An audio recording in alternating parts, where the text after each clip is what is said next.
how to find statement entity bank and then go paperless. It's pretty simple and a quick process, so let's get started with the video. Let me head over to one of the official article which is gonna guide you with the step-by-step process on how you can easily view the statement and go paperless. So this is one of the official article. The very first step is to enter your login credential and then tap on login.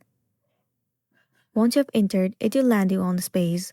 Now click on the account whose statement you want to view. Select the Statement tab. Now enter the statement time period. Select the statement you want to view.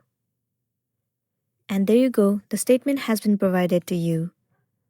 Once you have viewed, now you can tap the back arrow to return the Statements tab. Now in the Statement tab, click on Enroll Today. You have to enable this option, Paperless Statements, and also enter the details that has been asked here. You can also add the contact and then tap on Save. Review your paperless agreement and then tap on Accept Terms at the bottom. And there you go, your statement settings has been saved successfully. So that's a wrap for this video. If it was helpful, give it a like and check out our next tutorial. Thank you.